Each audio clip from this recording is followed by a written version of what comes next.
So we'll run through some of that. So a little bit about us to start with. So Thornton Lowe is an established big consultancy based here in Greater Manchester. We specialise helping our clients grow their business through frameworks and competitive tendering, but also support clients with the consultancy advice in this space. The webinar is about how to transact on a framework or a DPS, and we're going to run through some top tips that can improve your transactability in the public sector.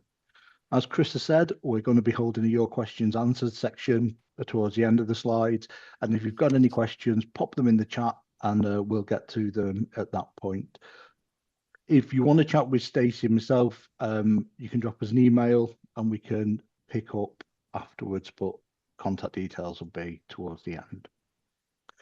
So the phone won't just ring, guys. Step away from your phone.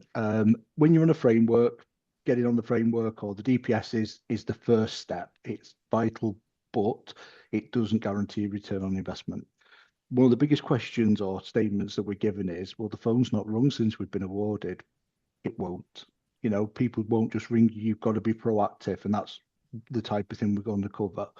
So step away from the phones, put them down, and get ready for some of the things that we're going to go through on how to transact on a framework. There's a number of types of awards that can be made through frameworks. The first one is a direct award, ideally, the most ideal. Under the new procurement regulations, it could be called limited tendering process. So what it allows is for the public sector buyer to purchase your goods or services without a full competitive process. It'll offer the supplier a quicker route to the buyer, and there's far less paperwork.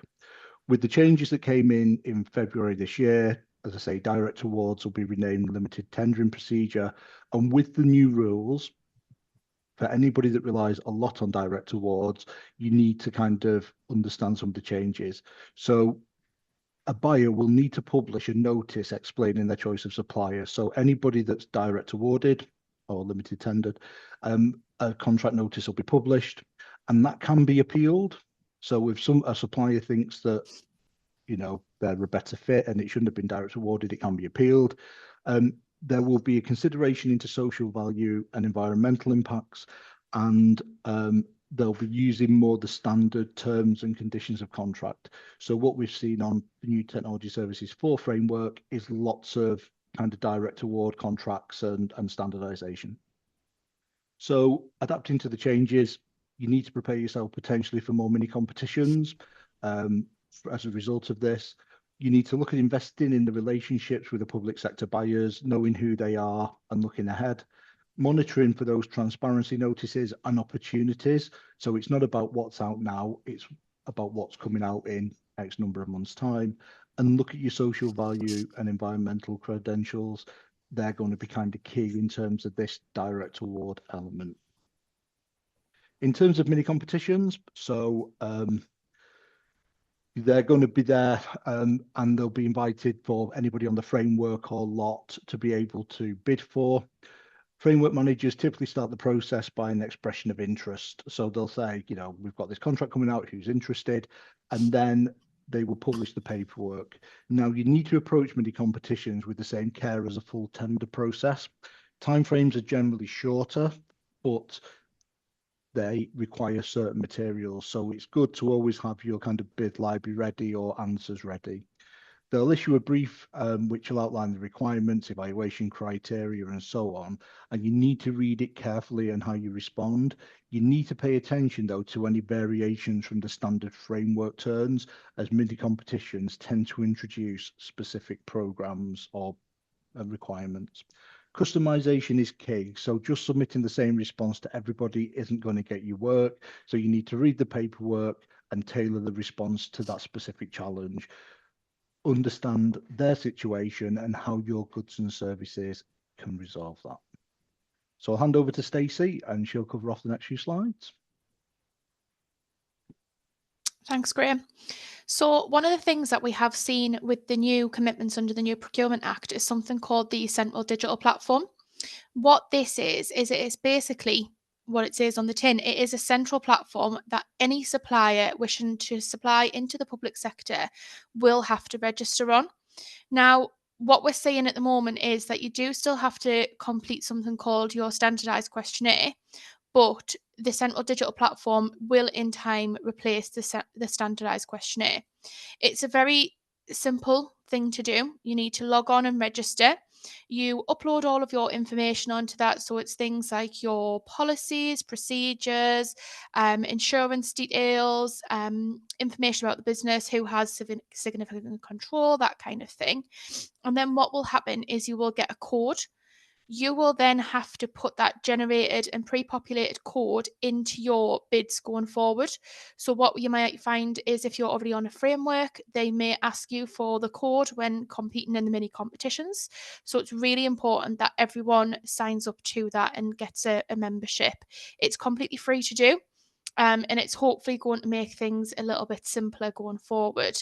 The key features of it: simple registration, it's a storage of all your core business details, management and update all information. You will have to update this as you go. So when you're renewing any policies or when you get new insurance details, pop them all there on there as you go. It is visible for all public sector and all public procuring bodies. So they will be able to log on, put in your access code, so to say, and see your full company profile. So it is really important that it is up to date. Procurement notices and throughout the procurement lifestyle are on there as well. So you'll be able to keep a track of different notices and things that you're responding to. And it ultimately is supposed to enhance efficiency and transparency within public procurement. If anyone's got any questions in regards to it, we have done a blog which can be accessed through this slide. So, as Graham was saying earlier, the phone will not just ring. And logging on and checking your portal is very, very important when it comes to frameworks and DPSs. So as Graham's just mentioned, we do have mini competitions. Mini competitions tend to be posted through your portal. Now, every portal does have different routes inside of it. So just make sure that wherever you are submitting your bid, you are looking on and checking. We recommend that you check this at least once a day to ensure that you don't miss any important updates. A lot of mini competitions have very, very short deadlines. And when I say very short, it can be 3 or 4 days. If you're not checking daily at the same time every day and you're just checking once a week, it can become quite overwhelming and you may also miss out on things. Also set up an email or an SMS notification if the portal offers this feature. However, don't just rely on this because, as we know, a lot of CPD codes are incorrect. So when a buyer is publishing something, if they publish it with the wrong CPD code and you've just got a notification set up for that, you may find that you miss it. So it's a great tool to use, but don't rely on it. Documentation. Keep on track of all communications and documents received through the portal. You may receive messages, you may receive clarifications, and sometimes buyers ask you to actually sign up to a different portal as well. That'll be communicated through the messaging function. So just make sure that you are reading and understanding all of the messages. And it's for compliance as well. It ensures you follow up with any requirements or different deadlines or new things that are communicated through the portal to avoid any penalties or missed opportunities. So, how do you let people know that you are on a framework or a DPS? You need to shout about it. You need to be letting people know that you are on this framework or dynamic purchasing system and that your services can be purchased and procured through it. We always recommend doing a website announcement. So having a full dedicated page on your website to announce the award, include details of the framework, benefits of using the framework, and how you position your company as a trusted supplier. So great way of doing that is having the logo listed. So for example, if you are a Crown Commercial Services supplier, have the CCS logo on your website. It makes it really easy for people to know that you are trusted by a governing body. A press release, so write and distribute a press release to industry publications and local media. I know that a lot of people pop things into industry magazines or that kind of thing. If you're on something, shout about it, tell everyone that you possibly can. Social media, if you use social media platforms like LinkedIn, make sure that you are putting some visual representations up there. Images and videos are a great way of engaging, and not just your traditional kind of wordy post, but make sure that you're doing a mix of all, just to cover all bases. Email campaigns. So if you've got regular buyers, or if you've got information from people, email them, let them know that you're on the existing frameworks. If you can find out who buys through that frameworks and you can get their email them, put them into the campaign and let them know you're new to the framework or you're new to the dynamic purchasing system. This is what your services are. This is how they can purchase your services, and even just include a link to the framework so that it's really easy for people to understand where you're listed. And then finally, client communications. Inform all of your current clients about it. They might have conversations with other people and kind of say, oh, well, actually, such and such is on this framework and this is how you can purchase their services. A lot of people get repeat business, or they get business from word of mouth, and that is no different being public sector or private. It's just that public sector have to purchase through a competitive route to market, such as a framework, DPS, or one supplier project. Things to remember when marketing in a public sector. So it does require a strategic approach. It's not just a one size fits all. So we really do need to understand your audience. So research the specific needs and challenges faced by public sector. We tend to find that these are very different compared to private sector. So make sure that you are tailoring your marketing messages to address the needs of public sector. Your value proposition. This is something that you would have already considered while applying for the framework, but what makes you stand out from everyone else that is on that framework? What are your unique selling points? How your services can benefit public sector clients? Use data and case studies to support and back everything up. Just the same with competitive tendering, we need to give everyone some statistics and prove that we can do things. Channels, use various marketing channels, just as we said, social media, marketing campaigns, email campaigns, webinars, just like this, industry publications. Just because your buyer is in the public sector does not mean that they do not use social media. It doesn't mean that they don't check their emails. It is a common myth that you can't speak to people in public sector. You absolutely can, as long as it is not during a competitive tendering process. But there is nothing stopping you approaching your ideal buyer within the public sector and having a conversation with them and letting them know who they are. Just the same with networking. There's loads of public sector events, conferences, trade shows. You can even do meet the buyer events. It's a really traditional way of building relationships, and it can still be done with public sector. They are a little bit harder to find. However, if you have put your strategic approach together and you've got a strategy, you will know where they are and how they can be found. And then content marketing. It needs to be very informative and engaging. So blog posts, white papers, videos are really good just to show your expertise and your solution. Again, do something that is a little bit different. Don't just take it as one plan of attack. You need to be contacting multiple people in multiple different forms. It's said that people do not buy unless they've had 5 methods of communication. That is the same no matter if it's public sector or private. So you really need to be marketing yourself to these public sector buyers. And finally, communicate with buyers. Contact page, have a dedicated contact page on your website with all of the relevant information, phone numbers, email addresses. Make it really easy so that when someone goes on your website, there is something that is just dedicated to public sector, and it can be really easy to find. Multiple channels provide multiple contact opportunities. So don't just have an email address or a telephone number. If you've got live chat, great. It's another really quick and easy route for them to find you.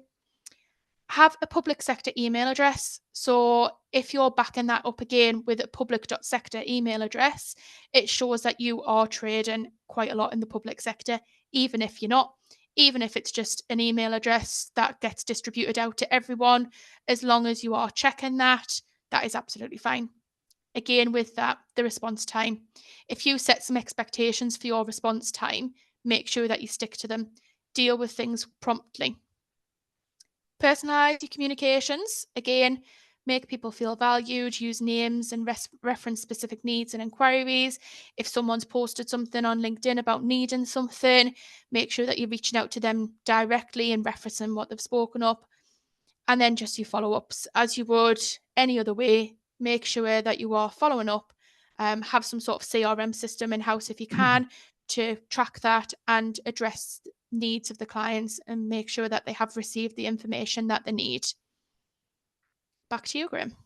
Super. Cheers, Stacey. So, Thornton Lowe, how can we help? Myself and Stacey and some of the team work with people on a kind of framework growth service that looks at how we can secure business. We do that through three main ways. So we create a tailored plan. So we do some gap analysis, look at the frameworks, the features, requirements, and opportunities, but also who else is on there and what work they're doing, because we need to know that. And then we look at the buyers' spending habits and decision makers that will inform the strategy that you can implement. The direct business development, we assist in contacting and engaging potential buyers. So identifying the contacts, crafting effective messages and arranging initial meetings with you guys. We also help navigate the public sector structures. Public sector is just a forest of people, and it's getting through that forest to the right buyer at the right time, which is ultimately where we need to be. We also have a wide knowledge of expert insights. So we have a number of procurement experts and people we work with that supply and have been suppliers in public sector. We access webinars and events to stay informed, and we pass that information on, similar to this, but also along with regular calls with our consultants and team members. You can book a meeting with us if you want to chat more, just if you're after more information, or if you do need some help. And there's a link for the bookings page that will come out on the email after. So I do know that some questions have started to be asked. Chris is going to be our question master, I think, for the day. Certainly am. Yeah. Excellent. We've had a few already, but like Graham said, if you guys can just drop in any questions now, if anything's coming to mind, then we'll rattle through a few now. But David's just asked, Graham, if the portal that you referred to is the same as the central digital platform. Go on, Stacey, do you want to do this one? No, it is absolutely not. And that is something that is really complicated at the moment. So in the UK, we actually have over 2,300 submission portals, which is absolutely ridiculous. Generally, the portal that you need to check is wherever you submitted the bid to. So, you've got your big ones, your Intend, Pro Contract, Practice, that kind of thing. So wherever you submit that bid to, you should get all notifications through that portal. It can show up in a few different forms. So it can either be through the messaging function, or it can also be on the direct bid that you have submitted. So again, it can be a little bit complicated, but once you are accepted onto a framework, in your acceptance letter or your award letter, you should get some information as to where call-off contracts should be posted. If it doesn't give any information, feel free to message and reach out to the buyer through the messaging section on the portal to make sure that you are getting access to where all of the mini competitions are. They can also direct award through that portal as well, so you've got to make sure that you are checking it. I think as well, if you're on multiple frameworks and DPSs by different awarding bodies, the chances are you need to be checking multiple portals. They all won't necessarily be in the same place. Mm-hmm. Right.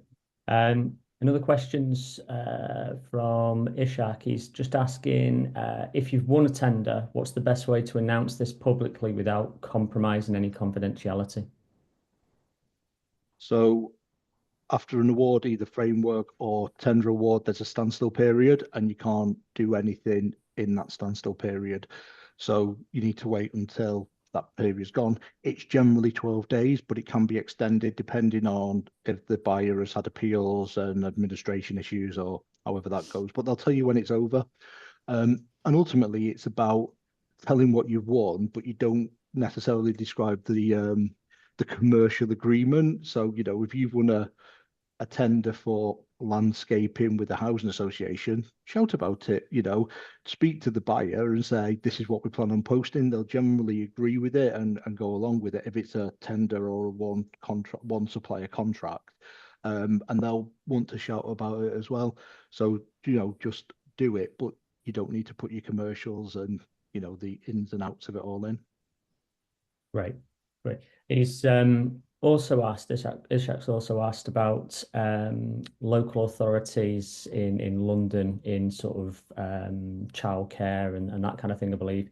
We'll get back to you at the end of the session, Ishak, on that, and we can send you some information through that's specific to your industry.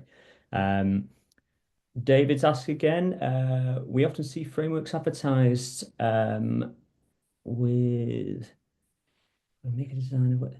So when we'll see values transacted through frameworks, so we can make a design as to whether it's worth applying for in the renewal.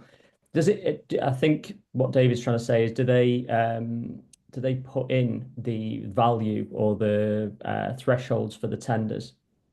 So when you see a framework with a massive value, so let's take technology services 4, they're estimated it's a 16 billion spend over the 8 years of the framework. And what that built on generally is the buyers' memorandums of understanding that are coming in against that previous spend on the framework, plus inflation and other elements that go in there. So you may get a framework that's advertised at 800 million and actually only 500 million goes to it because the budgets haven't been there. So it's an estimated spend. With the new procurement regs, and as we get more into them, ultimately what they're aiming for is MOUs against that spend, so it's more ratified. So you're not just making it sound attractive, and it's not going to be attractive. What makes it, I wouldn't necessarily go against it's what the spend of the framework is. I think it's looking at who's on that framework and what they're doing on that framework, and if it's something that you want to compete against with them and have a go for. Have you got any other bits, Stacey, on that? Yeah, what I would say as well is if it is a renewal of a framework or if it is something that's replacing a previous framework, what you can also do is have a look into the different contract values which have been awarded.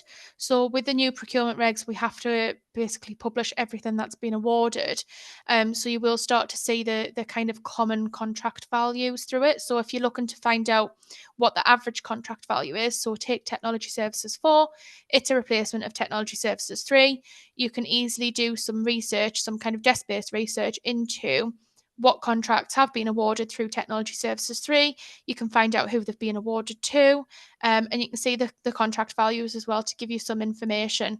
Again, with the procurement regs, we have to kind of publish what's coming up and what buyers are looking to buy. So again, we are finding that a lot of RFIs are posted, and that's a time that you can kind of go and respond to them RFIs and say that you are on a specific framework. This is what your commercials could be, and this is how they can procure your services or your product through that specific framework. So again, you can kind of twist the arm of the buyer, so to say, and direct them as to where to purchase the services from. And if you're on multiple frameworks with different commercial agreements, again, that's a good place for you to kind of be very competitive in the market and guide people towards the different frameworks that you've got the different arrangements on. Thanks, all government departments as well publish their procurement pipeline. So if you know where to look, you can see what's coming up or their planned procurements, and they should really list a framework or lot that they're procuring it against. Now, if you don't agree with that, up until the paperwork for the mini competition is published, you can speak to the buyer.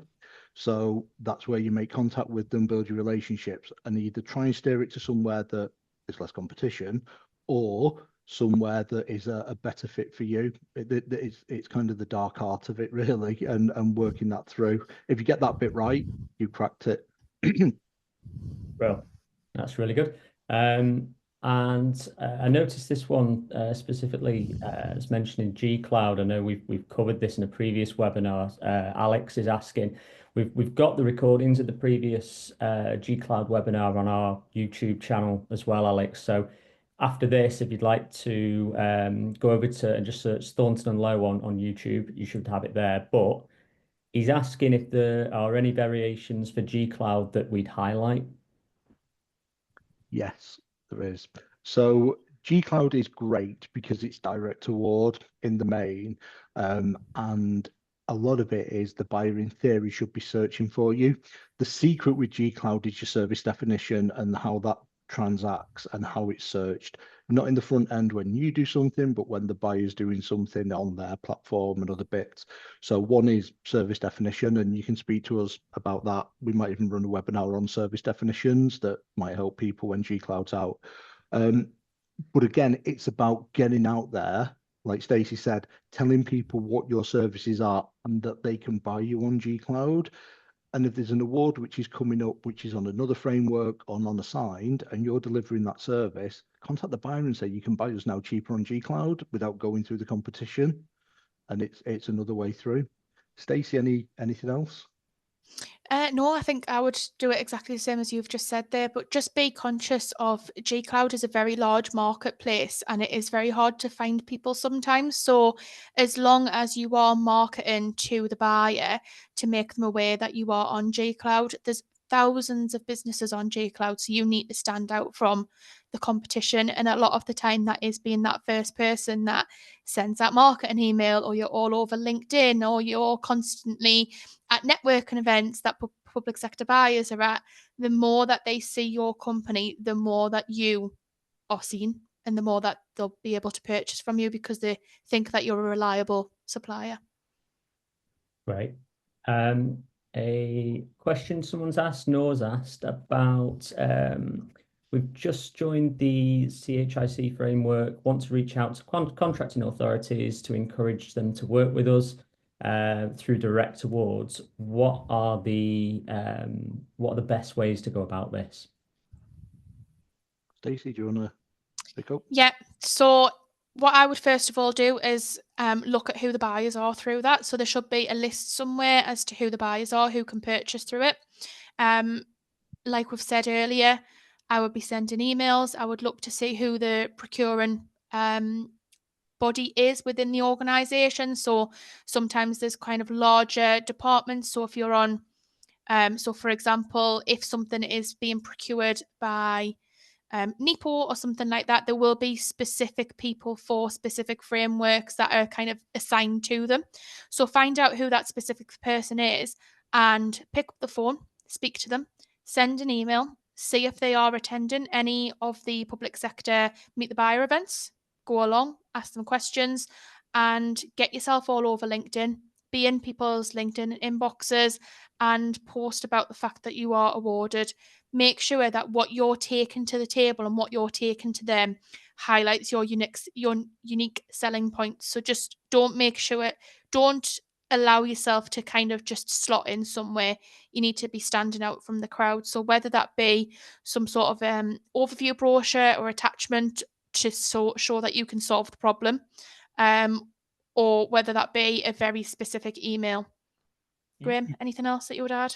You could even do a Meet the Supplier event and invite all the buyers to a webinar where you can tell them about your product services, how to buy, and kind of that thing. So flip the Meet the Buyer event on the head, do a Meet the Supplier event. Also use the procurement body. So your YPO are really good at marketing with you and promoting your services in newsletters and other things. So the procurement body will want their framework to be a success, more people to transact through. So it's also okay to ask them, how can we reach out to people? What do you think we should do? Because ultimately they'll want their percentage, but also they want their frameworks to be a success so it can get renewed. Great. We've got a couple of questions left, one from Amy and another from David. After that, we'll just have to ask you to email us with anything further, just so we keep to schedule. But if you email us with any questions on the link that we'll provide you, then we can include that in the follow-up paperwork that you'll be sent out as well. So just going back to Amy's question, though, she's been awarded onto a framework for the council. The people who would like to engage with are senior managers in the council. How do you suggest we go about engaging with people in the organisation rather than the procurement team? So LinkedIn is probably a really good way to do that. Connect with them, promote them. Look, I'm not going to say stalk them, but look at events that they're attending where you can meet them. That's not drive from the house and follow them. But, you know, with these council events and other things where they're able to be, you know, be there and introduce yourself. When we say is also attend trade shows, we're not steady spending hundreds of pounds on stalls. You can go and be a person at one of these trade shows or other events and go around and meet people and network in a different way. So I think, Amy, it's about getting that exposure with them and other ways in. The other bit you might want to do with local authority is look at who the councillors are that are responsible for that portfolio. So in a local authority, you've got the employee, the directors of and other bits, but you've got councillors that are responsible for the portfolio, and what they'll be looking at is the right supplier ultimately coming in and doing the right type of job. But if you want to speak more, like Chris said, just drop us an email and we'll get a call in and we can just go through it. Great. Just a final one from David then. He's just asked what are the rules around direct award. He understands that they were discouraged under NPPS or the Procurement Act 2023. Say that again, Chris, sorry. Sorry, yeah. It's what are the rules around direct award? David understands that these were discouraged under NPPS or the Procurement Act. So as we said in the slide, the direct awards are going to be renamed as the limited tender opportunity or whichever it is. They can still happen and it can be done, but there has to be a transparency behind it. So in Part G Cloud, because that is predominantly a direct award framework, on a normal style framework, they would need to publish why a contract notice say company X has been awarded this and this is why, and that will be open to challenge for 12 days after. So if you think that shouldn't have been directly awarded and it should have been a mini competition, you can put your reasoning and why. Now, what some companies are really good at is engaging with the buyer and getting it to a framework where they're the only supplier on a lot or one of two suppliers on a lot, and it can be done. Capita won a £200 million contract, direct awarded, because they were the only supplier on a really obscure framework on a really obscure lot, and they managed to get it through that framework and through that lot, so there was no competition because they were the single supplier. So it's about getting ahead and looking at where it can be direct awarded. If you've got the services or professional services that can meet G Cloud, get onto G Cloud because it is going to always remain a direct award route. Or if you don't agree with it, appeal the decision and try and force it to a mini competition. Don't forget as well, under the new procurement regs, mini competition isn't always going to be a written tender type exercise. It could be a presentation, it could be a phone interview, it could be a proof of concept that you submit. There's different ways to do mini competitions under the new procurement regs, which will speed up the procurement route. Anything else, Stacey, do you think? Yeah, the one thing that I would say with the direct award as well, this is where you can really kind of sway it towards yourself. So if an organisation or a local authority, for example, puts out an RFI and they say, this is what we think we need, if you're responding to that RFI and you're saying, well, actually, you don't need that, you need this, and this is how we would do it, and this is why we would do it this way, and to add the value in, we would also do X, Y, and Z. If you're then kind of directing them towards that framework and you are the only person on that framework that can deliver everything that you've already persuaded them that they need, that is a good way to get the direct award. So direct awards we will see happening when there's people that stand out from the crowd. So that's all about that, getting your foot in the door first of all, because they'll not go to mini competition if they think that you are the only person on that framework under that lot that can supply all of the services that you've already told them about combined that they need, basically. Great. And just a very quick final one that Megan's just sent in now. Can you negotiate price on direct award? Yes. Easy. So, well, yes and or no. So yes, you can. However, on some frameworks, so if you take Technology Services 4, what they've done is they've got a rate card for one and a rate card for direct award that's got a discount against it. So in essence, you're kind of giving two prices. On a framework, the price, if it's set, is the maximum price you can charge. You can negotiate down, but not up. So it tends to work. But again, when it comes to that mini competition or that direct award, speak to us and we'll give you some advice on it. You know, don't go running into the night in blind. It's about, you know, making money, margins, and everything else. The good news is there's no tariffs on the on the government thing. So, you know, we want to promote UK goods and services back into the UK to build the economy and to grow. And, you know, the public sector want to work with quality suppliers like yourselves. Great. Yeah, I think Megan's just added to that then. She was told initially that she couldn't do that, but I think there's probably some confusion around that there is a maximum and you can negotiate down from that. But no, Yeah. that's really good. Thanks for all your questions. We'll just go into a final slide now from Graham, and then we'll wrap up. Just as a last couple of housekeeping things, we'll be sending out some information as well as the slide deck and a recording of this session, and that'll be coming out tomorrow at some point, probably early afternoon. So in the meantime, if you've got any questions or you'd like to book a meeting with Graham or with Stacey, Graham, I think, has just dropped the link to his calendar in the chat as well, so feel free. Super. Our next webinar as well, guys, is on the 24th of April at 2 o'clock, and it's regarding domiciliary care. So if you're into that and you want to join us for that, bookings are on the Eventbrite page. Emails will be coming out to the mailing list and everything else. But yeah, there's our email address, and thanks very much for joining us. Thanks, guys. Thank you. Thanks, Cheers. guys.